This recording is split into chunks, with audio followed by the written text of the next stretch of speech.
Escape from Tarkov is at its first hardcore wipe, rampant Battlefield 6 leaks continue, Ready or Not is facing backlash, and Subnautica 2 has been delayed. How's it going, gamers? I'm Sphinx, and that's just some of what I'll be covering today on our very first TWIG for This Week in Gaming. If it's not obvious what this is, basically I'm an avid gamer and I find myself reading or watching gaming news all the time, so I wanted to share it with the rest of you. I want to start doing these weekly, so like and subscribe to see more. Alright, so to start, the hardcore extraction shooter Escape from Tarkov has had bi-yearly wipes for a while now, where players' progression and inventories are wiped and everyone starts over from scratch. These are generally loved by the community, however, for the wipe that happened this past week, Tarkov has had its first ever hardcore wipe. This has been divisive for a multitude of reasons. Traveling to different maps via the semi-broken transit system was forced, which was largely tedious and time-consuming. Merchants are selling items for twice as much money and giving half as much when you sell to them. Besides this, healing items being hard to attain, stupidly high insurance prices, the hideout base requiring more items, scavs having a long cooldown, and quests just straight up missing on day one led to players feeling like instead of a hardcore wipe, it was just a wipe where things had been taken away from them. However, the community has also loved many of the changes, including some items being disallowed from the safe pouch, bosses having an increased spawn chance, and no flea market. The developers Battlestate Games have also started making changes such as bringing quests back and making insurance cheaper to ensure that players are having a good time. Though divisive, it is a good thing that this final wipe before 1.0 is a wildly different one, as it's probably their last chance to experiment before the full release of the game. Next on the list are Battlefield 6 leaks, which continue to pour in. I just uploaded a video detailing everything that has been leaked so far, so check that out if you want to know more. But on the 19th, we saw creator Doom49 accidentally post an image of a welcome package sent to him by EA. This included the name of the game, Battlefield 6, which had yet to be confirmed, but now basically is thanks to him.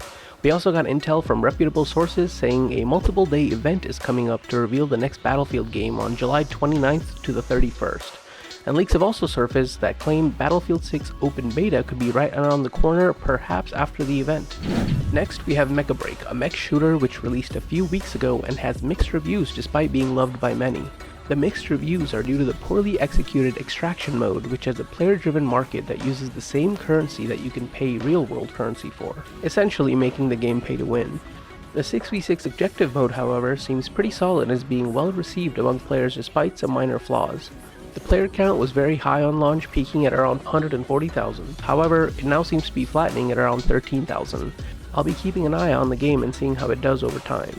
Next on the list, the somewhat new co-op tactical shooter Ready or Not was already facing severe backlash from the community due to an incoming console release update of the game, and then it got worse.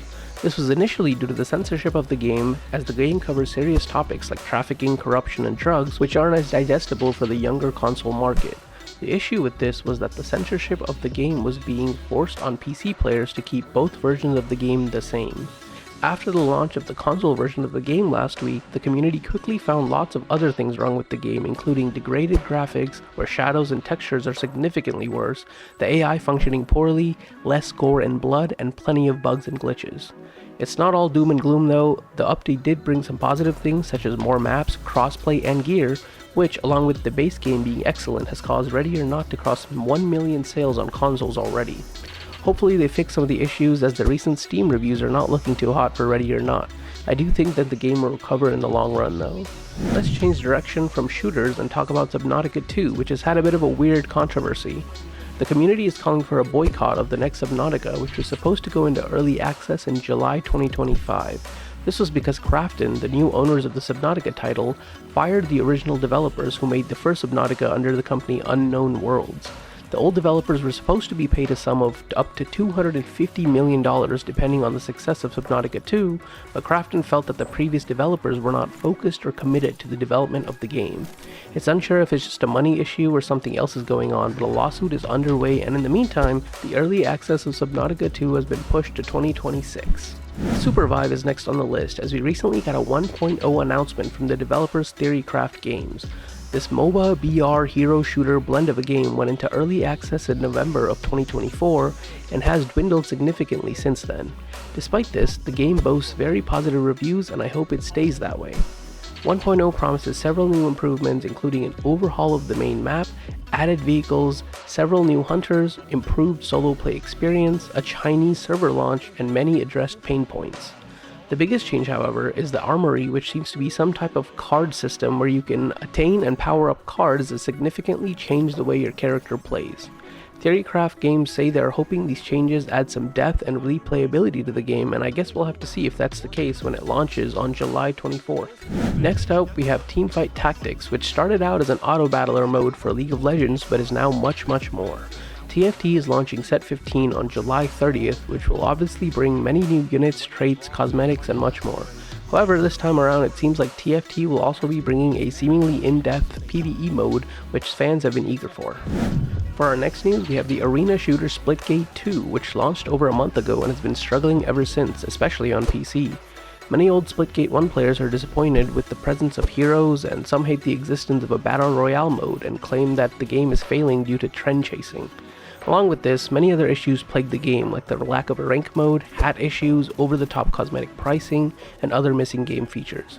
This has caused the player base to dwindle significantly, although many say the core gameplay is solid, and so there is hope for a return to glory. Recently, the developers have been pulling the community and WoW to make significant changes to hopefully bring the game back. Then we have Marvel Rivals, which launched its 3rd season last week.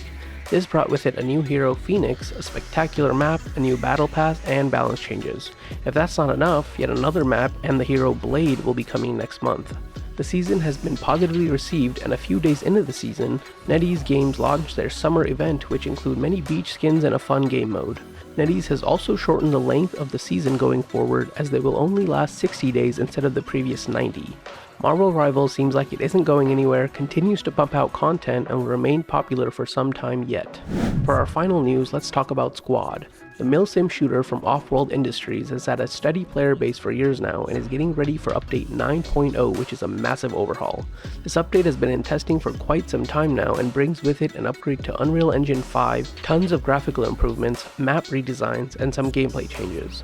It was expected near the end of July, however, the patch was delayed due to some critical bugs and issues that were spotted. The community is yearning for 9.0 since the game has not received any updates for quite some time, but also want the game to be in a good state when the update finally launches instead of being bogged down by poor performance due to graphical improvements.